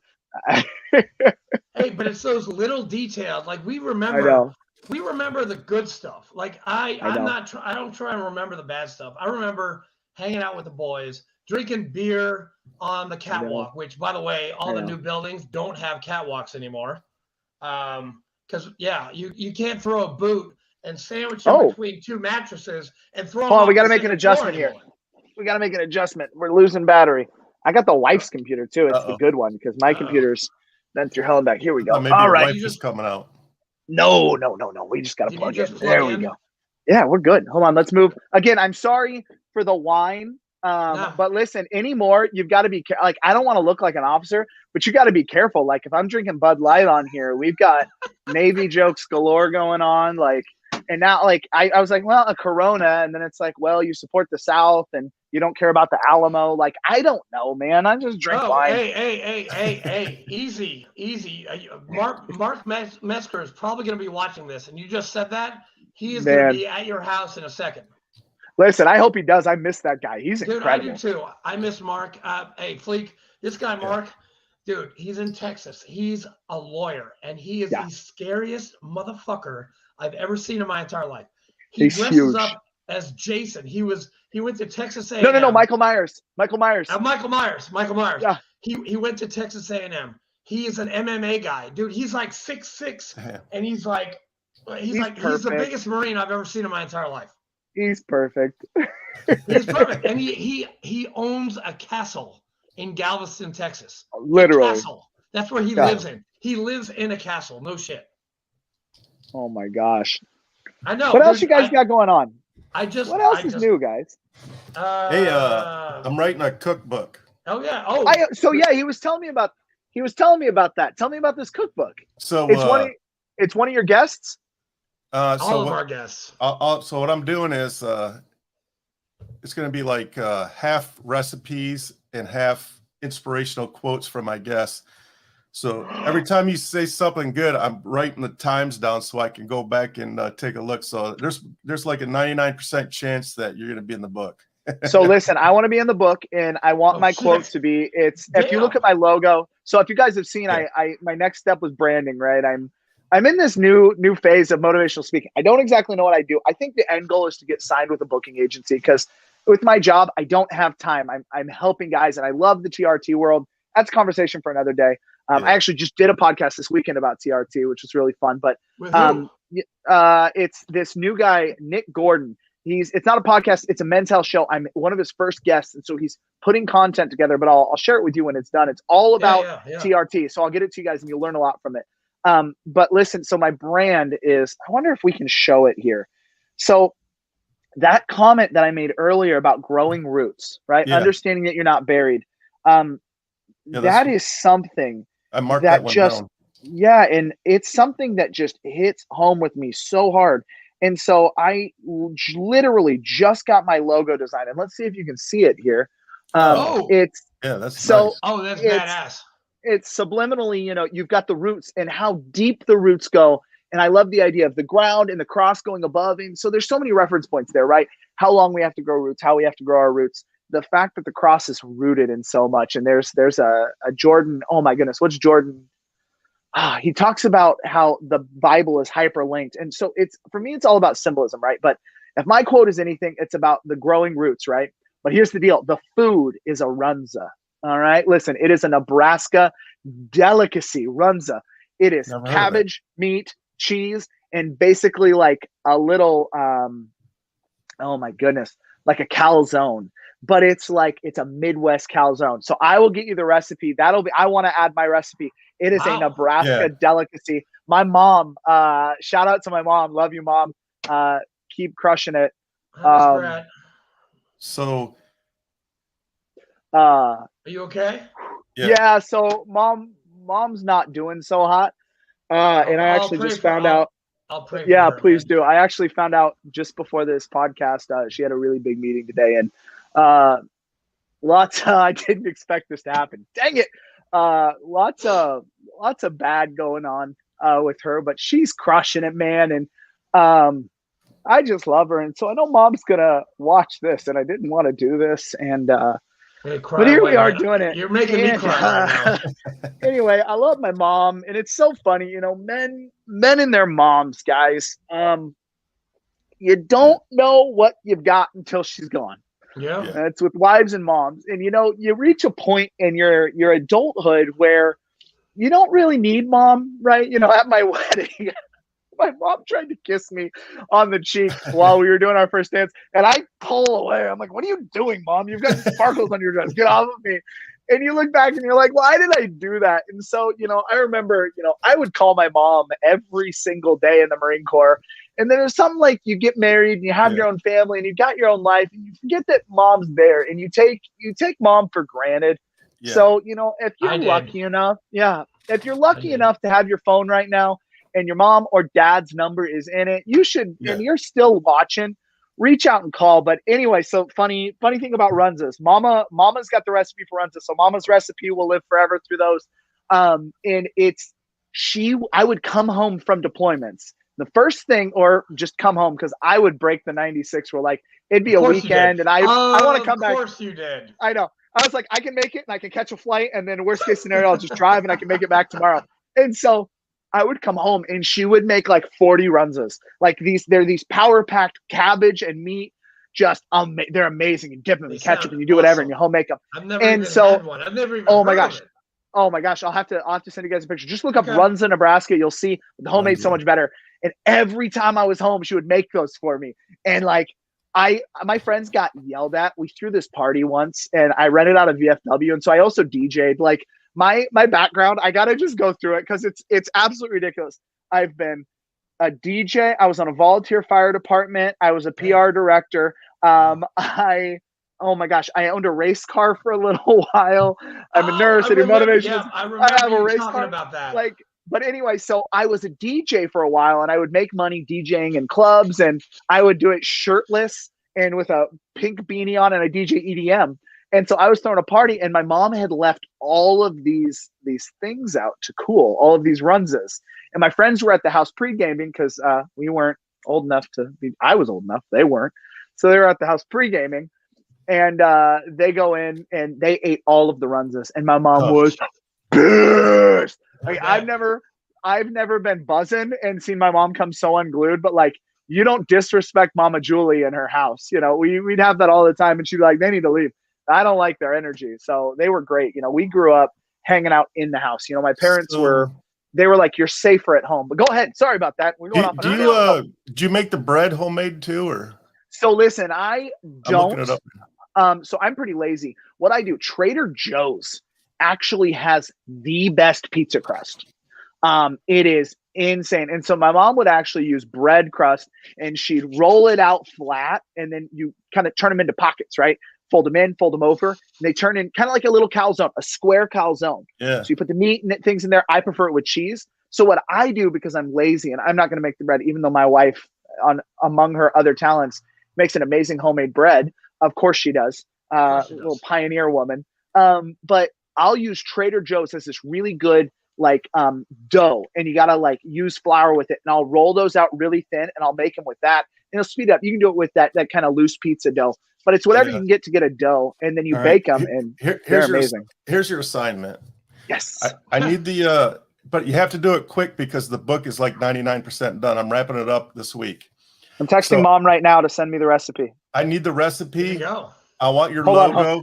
I want your logo, and I'm gonna put your mom's recipe, your logo, and your quota all on the same page.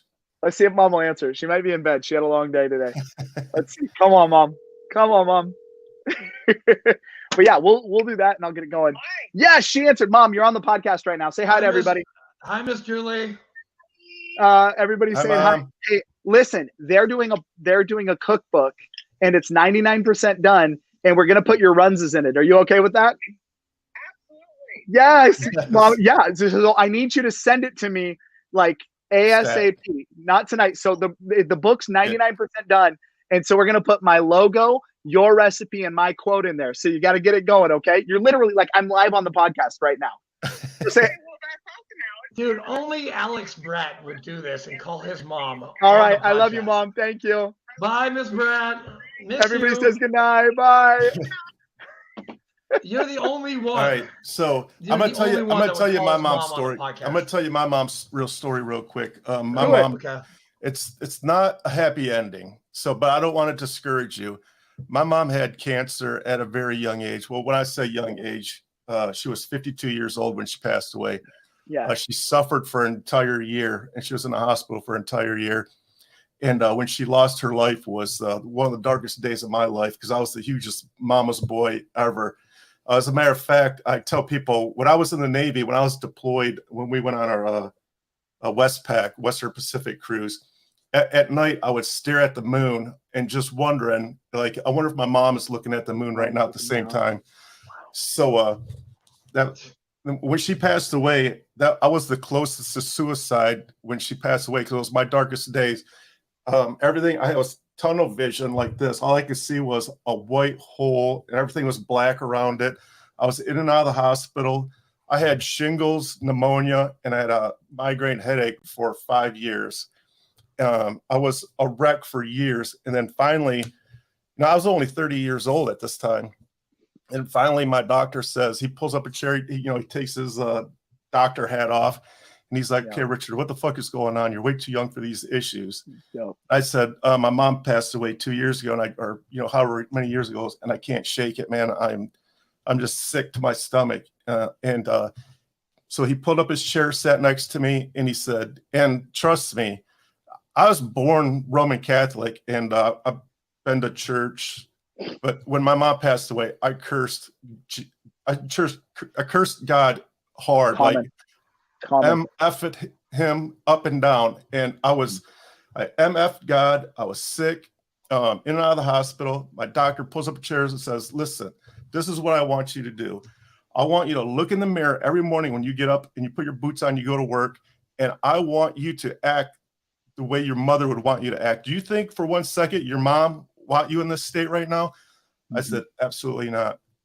So his little speech to me saved my life. I went home. I went to bed early that night, and I knelt at my bedside, and I've never told this, so this is getting ready to go live on the air. I knelt at my bedside, and I prayed to God, and I apologized to him for cursing him for the last 3 or 4 years. And I said, you know what? I'm a selfish little brat. I understand why you took my mom. You had bigger plans for her, and I apologize for cursing you. And I went through the whole 9 yards, right? And I said, instead of being selfish, I thanked God for giving me my mom for 30 years. Because a lot of people don't have their mother for 30 years. I said, thank you for giving my mom for 30 years. I went to sleep that night, and I swear to God, I was laying in bed, and I hadn't slept in years. Like, I was a wreck. I couldn't sleep. I had insomnia. You name it. I had it. When I went to bed that night, I had shingles on my face. My doctor even said, like, dude, like that shingle gets any closer, you're going to lose your right eye. Mm-hmm. I went to bed that night, and mind you, medication was not even touching it. After I prayed and apologized to God, I was laying in bed. This hole opened up. My grandparents came out, and they all lined, like it was like a hallway. They all lined the hallway, and my mom came walking out. She sat next to my bed. She sat next to my bed, and she rubbed my face where my shingles were at, and she said, Richie, I'm all right. Trust me. My mom called me Richie. She said, I love it where I'm at. It's beautiful there. And then everything closed. Like, she walked back out. She says, trust me, I'm good. She walked back out through the hallway of all my past relatives, and all my relatives followed her out. The hole closed up. And I woke up the next morning, my shingles were gone. Oh my goodness. Wow. I was this close to losing my eyeball, and just that one knelt down, prayed, thank God for giving my mom, and I'm sorry for bad mouthing you. She sat down beside me. She rubbed my head till I fell asleep. Trust me, I hadn't slept in years. I woke up the next morning, and my wife was even like, Richard, your shingles are gone. I was like, well, I ran over to the mirror. I was like, Brenda, you're not going to believe what happened to me last night. and you say it, right? Yeah. And like, we go back to my story, just pray, right? Mm-hmm. Just need that moment of faith, that moment of love, that moment of trust, the moment to open up your heart. And and listen, we understand. Listen, if you're listening right now and you're like, oh, bullshit, you know, and there will be people that are like, bullshit, it's this, it was a dream, it was that, you know, for me, it was a high pressure system that came in. Listen, you know how I know God is real? Yeah. Because he had the balls to save me. You know what I'm saying? Like, we're not making this up to try to, just like Jesus was not making these stories up. He wasn't. He was performing these miracles. There are so many things that prove the truth of it. And even if in the end you don't want it to be true, or you don't believe it, or you can't understand it, you can't fathom, listen, but we walk by faith, not by sight. Yeah. You don't get to understand it, and you don't get to understand why that happened. And it's just so, God darn incredible, man. Oh my gosh. Yeah. Richard, I'm so happy you shared that. I am buzzing right now. There's no way I'm sleeping tonight. So, my God. Praise God. That's where my nonprofit comes from too, because, you know, when the doctor told me live your life the way your mom would want you to, my mom was the most giving person I've ever met in my life. I've seen her kneel down and just hug a child that she never knew. And I was like, Mom, what are you doing? We're going to get in trouble. And my mom would just be like, all that child needs is love. You know, it's so like a dirty little rat kid running around. And I'm like, Mom, what are you doing? That kid just needs love. And the kid would just light up and leave. My mom worked at Myers in the shoe store. Myers is a big grocery store. It's like Walmart, but in the north. So she worked at a shoe store, and my mom won a lottery ticket one time, and she never told me how much it was, and I was with her. And she's like, oh, I got to go to work real quick. Come with me. So we went to her work. There was a single mom that she worked with. And trust me, I have no idea how much this lottery ticket was. She walked over to this lady and said, hey, I was just in the neighborhood. I wanted to give you this. You need this more than I do. Whatever that worth was, that lady looked at it and she started bawling. So this is where I was like, you know what? I'm going to live my life the way my mom lived, and the way I know that she would want me to live. So after I started this podcast and money started rolling in, it wasn't my objective to make money off of your story or Chap's story. So I started a nonprofit, and because of my mother, we're sending veterans and first responders to sporting events now. Hashtag love God, serve people. Yeah, for real. Oh, this is awesome, guys. Hey, wait. You guys can't take that hashtag. It already belongs to the Journey Home. But I've got my own hashtag. It's fine. I work for the Journey Home, so I can say that. I help out the homeless when it's 32 degrees. I too, Fleek, I had a break in faith as well. because you guys know Dad committed suicide. Right. I Yeah. lost a lot of Marines Yep. in my 2 deployments. My brother died at 32 from colon cancer.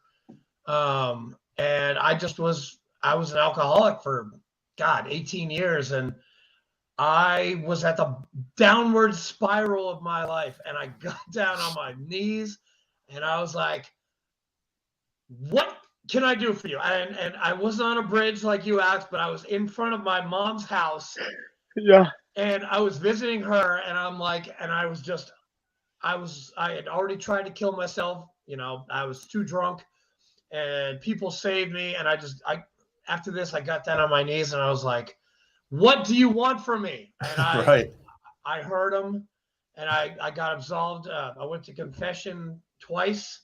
I got absolved of my sins. And yeah, I go to church. I go to Wednesday church. I go to Sunday church. I'm an acolyte. I'm an usher. I'm a thurifer. I do the incense. I mean, I carry the cross. I'm a torchbearer. I mean, I do whatever I can in the church to help out. And serving people is what you like to do, Alex. What Fleek does. What we all love to do. Yeah. Alex, so your story about the roots and your logo really hits home to me, because I swear to God, when I was going through that dark time, and this is how I explained to my wife, I said, babe, I have no idea how to explain this other than I was living inside of a well. I could look up and I could see a little light this big, but I can't reach it. Yep. And then that night, I reached the light, and it's all been good since then. Oh, I'm glad this all happened, guys. Yeah. This is amazing. And what's so funny is, you hear it, right? Everyone that has the will to share their story, right?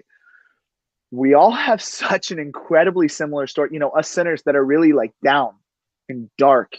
I heard this story once and it was incredible. It was actually a Satanist who was trying to get the next level of power. And he asked, he was like, well, what can I do? And it was some sacrificial thing, and he had hurt himself. And right before he was going to do it, he closed his eyes and Jesus came to him. Right. And I just think it's incredible. We all have so many stories and they're all so similar. God works in the exact same way with every single one of us. And you want to talk about the proof? You want to talk about, oh my goodness, what did we talk about this Sunday? The math adding up. Pastor Dan, the math adding up. I'm telling you, all of our equations are the exact same. The math is checking out. All of the answers look the exact same. We can't fake this, guys.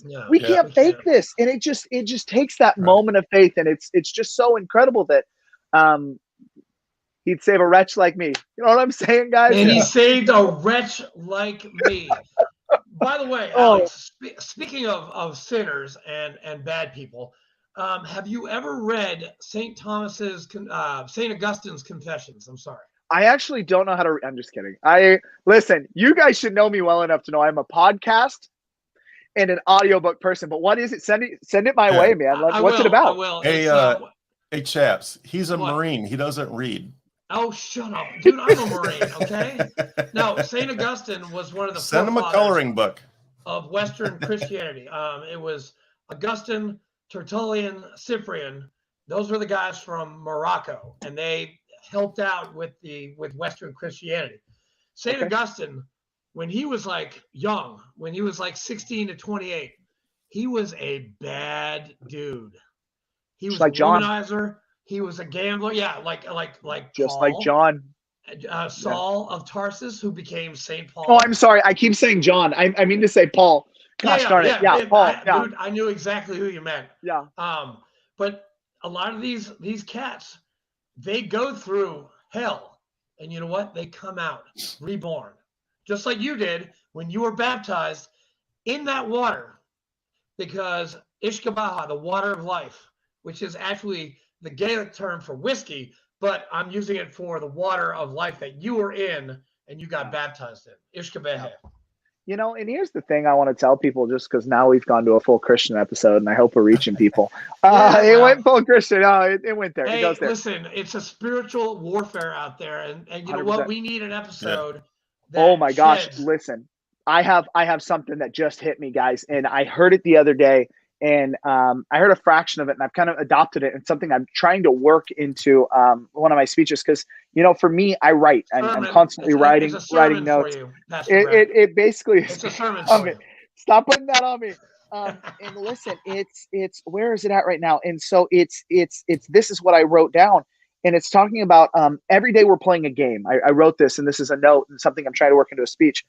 Every day we're playing a game, and our enemy has the playbook. They will use our words against us, whether that's society or the actual devil. But listen, Jesus, wandering through the desert after Jesus was baptized, wandering, and the devil constantly challenged him, using our own playbook, using God's own words against him. But Jesus knew it better, and Jesus understood the tests.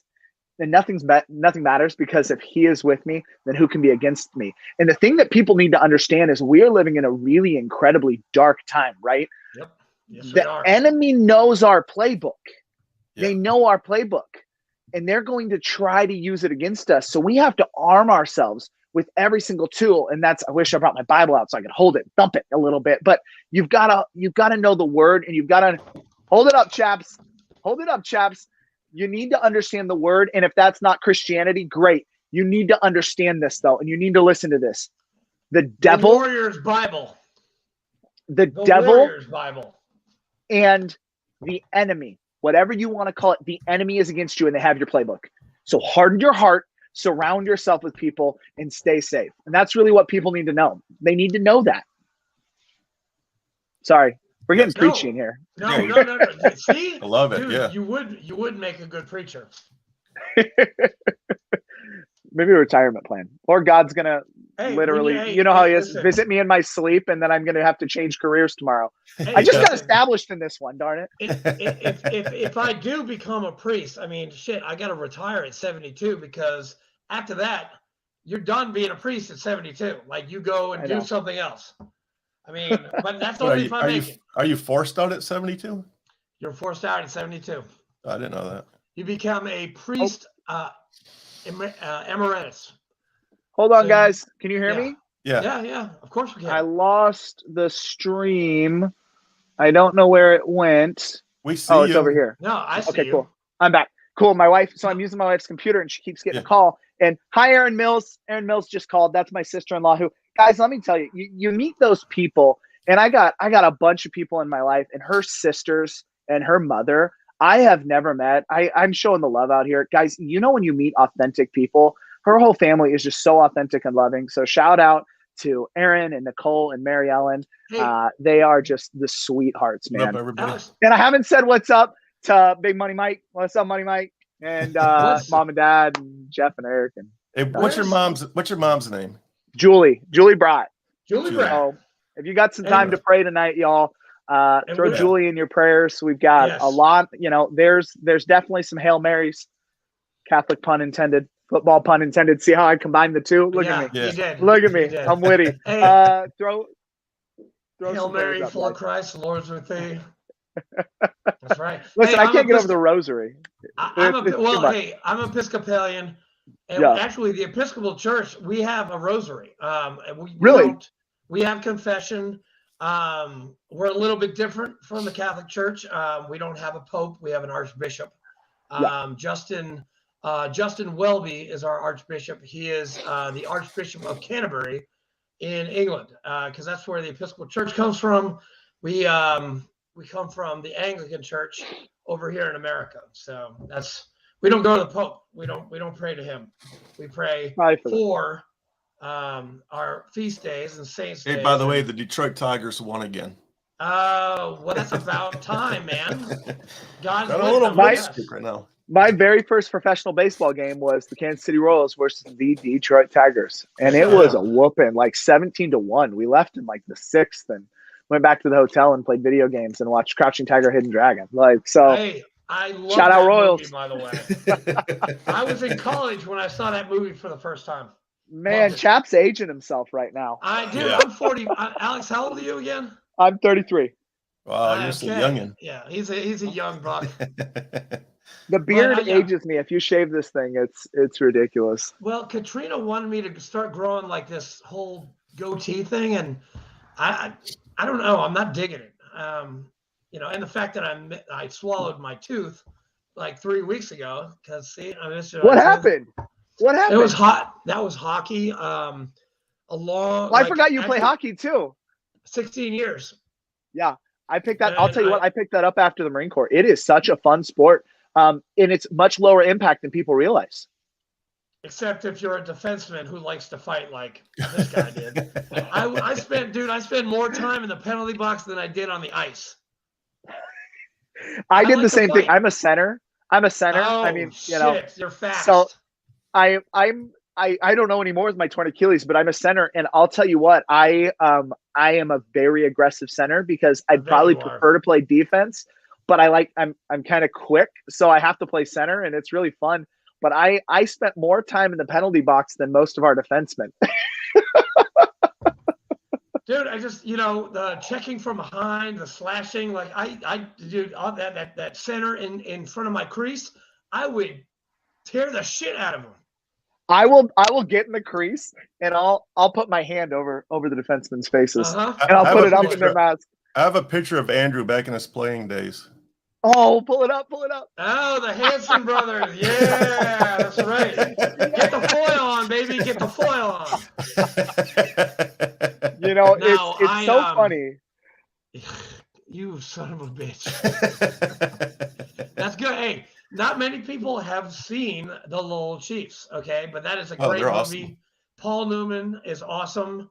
I'm dating myself because I was kind of young when I first saw that movie. And I was like, that's how I want to play hockey. I know we're not sports talk, but I just want to do one thing real quick while I'm on the topic of hockey. Yeah. Would Wayne Gretzky be as good as he was today without enforcers? No, he'd still be that good. He's dude. That's kind of a subject because you got Bobby Orr and you got people, comparing him to Wayne Gretzky. And, Bobby didn't have the enforcers. Wayne, he did. I don't know. I know. We'll do that on another. We'll hop on another podcast sometime, and we'll talk about that. Yeah. Yes. Hey, and by the way, the Bruins. I'm going to say this right now. They're going to win the whole damn thing. That's right. The Bruins are going to win the whole thing. They're looking good. Mark my words. Okay, that's enough sports. This is a veteran podcast. Sorry. Dude, but hey, you know what? While we're talking about it, if you're looking to pick up a sport, there's this really cool thing. So me and my wife started picking up golf, and my daughter, oh my gosh, Rowan, which you're going to see eventually. I don't know if it's before this or after this. She just started her golf lessons again, and she's 5. That girl's 5. She has the most pure swing I've ever seen. But there's this really cool thing called PGA Hope. Have you guys heard of this? Yeah. Yep. I have. It's designed to teach veterans how to play hockey through a curriculum. And so for those of you guys looking for an outlet, I was playing hockey and my wife was like, hey, let's play golf. I'm so obsessed with golf now. Now I'm the Bryson DeChambeau, right? And that's probably how I tore my Achilles. I hit my 3-wood 280. I don't carry it 280, but listen, check out PGA Hope. I'm telling you, get into golf. You don't have to buy expensive equipment, but go check it out. I think another thing that veterans need, because we're kind of getting off topic. I'm going to, as the adult that I once in a while can be, I'm going to try to reel it in. With veterans, they need an outlet. You need an outlet. So find yourself an outlet. Sports. There's this cool thing. If it's in sports, PGA Hope, I play on a team called the Nebraska Warriors. There is a hockey program. You might have a Warriors hockey team. And we have an old man's fart league in Nashville, but yes. So this is actually teams of disabled veterans that play, and you have to have at least a 10% disability rating to play at these different tournaments.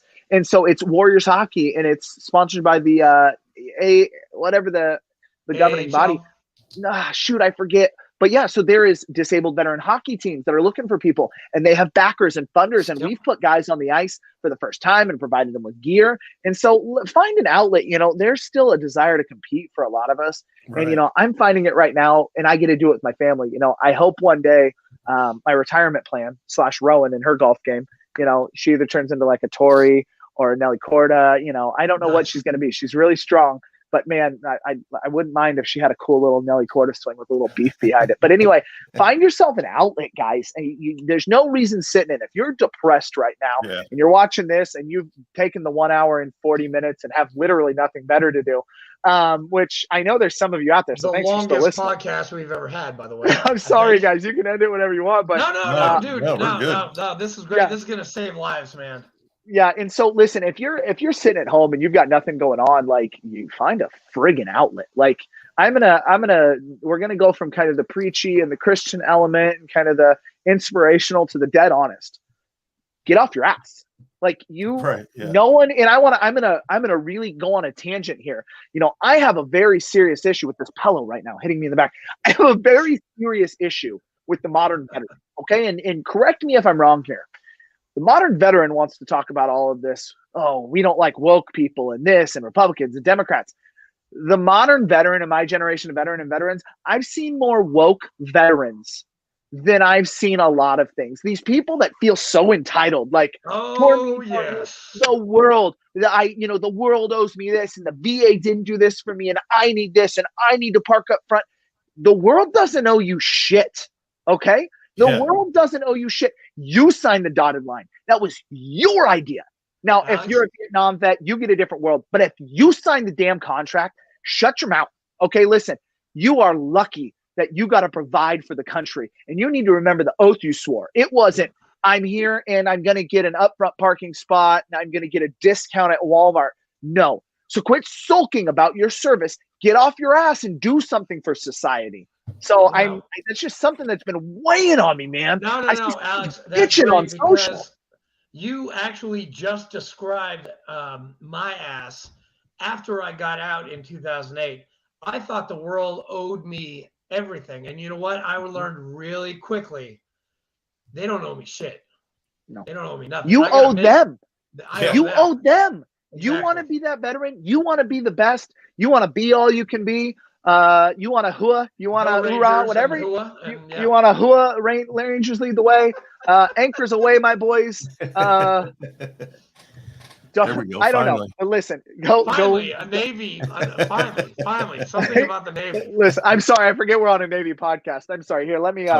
Maybe I can wear some booty shorts or something for. Hey, the Navy. I'm wearing my booty shorts, by the way. Hey, real quick, chaps, did you see what I got baptized in? Go back and watch the video. Wait a minute. We used to, in fraternity parties, we used to keep our beer in shit like that. I got baptized in my silkies. Oh yeah, it's perfect. Oh yes. No, what I was wearing, I got baptized in my silkies. So sorry, shout out to the silkies control. It's all good. I was not watching your silkies. I'm sorry. I mean, it's all good. But I'm not gonna look at your junk. I mean, Donnie might, but I'm not going to. There's not much to look at, guys. Marines is all ego. Hey, don't worry. I've seen everything already in Nebraska, so don't worry about that. That was between us. Dude, he basically took off like all his clothes and ran like naked through a cornfield. No, I didn't. No, he didn't. I did run through a cornfield though with Nate. But I know Nate McDonald did. Oh, I saw him do it with the Scott guy. Yeah, him and Scott ran off into a cornfield like halfway through the hike. I'm like, where the fuck are they going? It's a cornfield in Nebraska. You gotta go. Me and Nate took a cool picture. You know what's so funny about that cornfield is so I invited one of my friends out who I went to boot camp with, who I've remained friends with, who I treat, and who we've remained friends. And we're hiking. He's like, "Oh yeah, that's my cornfield." We were hiking through his cornfield, and I didn't even know it. So it was cool. That was in Lincoln, right? Ashland, Nebraska. Ashland, Nebraska. He was looking for a baseball game. Man, you build it, they will come. They will come. The Silkies hike, volunteering. You do it, they will come. Hey, are you? Do you have any plans to go to Germany or England or Guam or Alaska or Normandy, France, for those hikes? This Achilles that I tore. Yeah. I wonder if you can tell the difference anymore. I don't. Probably not. You can't. No, but they look nice. Yeah, they're real nice for the ladies. Yeah. Dude, this is a tiny calf now. I'm literally not cleared hot to do anything for 6 to 8 months. It was such an aggressive tear. There was a centimeter in between the bottom of my Achilles and the top of my Achilles. It didn't hurt, which was the interesting thing. But the funny thing, and I want to talk about the VA real quick, because I'm really sick of how hard. No, I'm sick of how hard people talk about the VA. The VA, and let me tell you a few things from a healthcare expert, right? This has been bothering me. I got to fix this. There we go. There's the strings. If you've been watching, you've been seeing me try to figure it out, but it's inverted.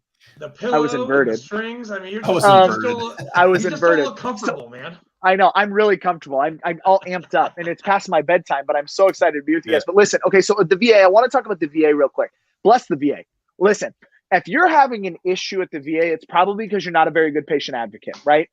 You need to understand, veterans, that you have to be your own individual person.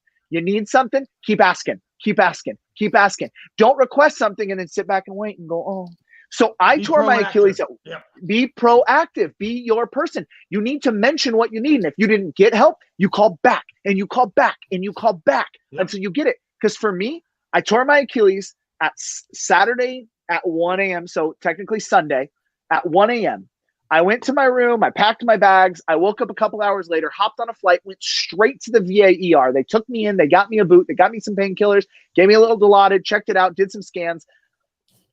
And understand, you have to be your own advocate. So it comes Monday morning and I'm calling the MRI room, the ortho, making sure all of those appointments are there. They are. The VA works hard, working from 3 different avenues, gets me in for an MRI, fits me in, and then I have the next day appointment with ortho, the next day prep with anesthesiology, and then the next day surgery. I tore it Sunday, had my first appointment Monday, and had surgery Thursday. That doesn't happen in the real medical world. Nope. And how much did it cost me? 0, because I'm a disabled veteran, right? You have no idea how good you have it. This is, you might be like, oh, socialism medicine, it's not that. Trust me. What you have right now is nicer than anything. And you need to thank your lucky stars that the Vietnam vets and the Korean vets worked as hard as they did, because you want to see garbage healthcare, go back to what they had. Be grateful for what you had, but understand, you got to be a patient advate.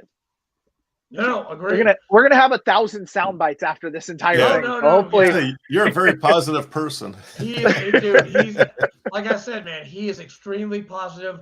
I don't remember ever seeing him in a bad mood. I mean, no, it takes a lot. Dude, it's his son, and he doesn't have a son, but I call Jacob Fry his son.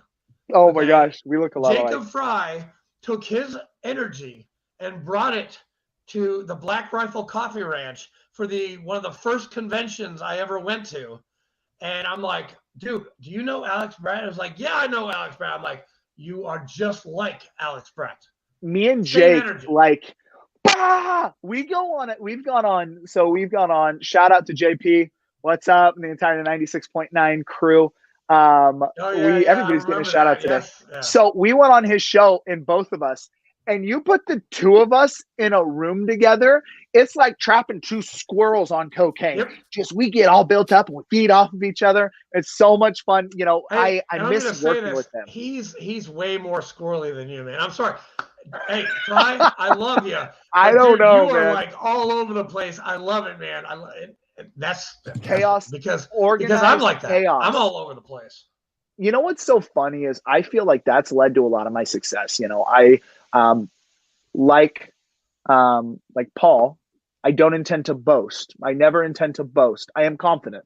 I'm very confident, which comes from being a Marine, and it comes from working as hard as I did. I mean, after the Marine Corps, I went to nursing school. I worked for 2 nonprofits as internships, ended up having a race car, getting married, having family, then got into my first job and got into a directorship. So now I'm a director at a medical clinic, and I'm so proud of it. Shout out to Ageless Men's Health. I can't thank them enough for having trust in me. It was really cool, but confidence is king. The way I got this job was I started calling every single clinic in the country after I applied. And I was like, I want this job. Who do I need to talk to? I called 9 clinics until I got my now boss, Dan. And he's like, no one's ever done this. And so, listen, it's good to have confidence. I don't know where I was going with this. I had a point, no. That's good. I totally agree. Anyway, so, I know what I was going to say. So organized chaos, right? So one of the things the Marine Corps teaches us is how to organize things just like that, the chaos. So I feel like, like Jake, if we didn't thrive in that world of chaos, I'm not organized. I hire people around me. Eric and Cindy, my 2 employees, they are opposite to me. My Cindy is my very type A. I'm the outgoing one. Eric is my closer. He's very number oriented. Cindy keeps us all organized. Just learn to surround yourself with organized people, and you can live in that chaos. They'll probably beat their heads against the wall once in a while, having to talk to you as you work through your thoughts. But man, it's, use the tools that you were taught.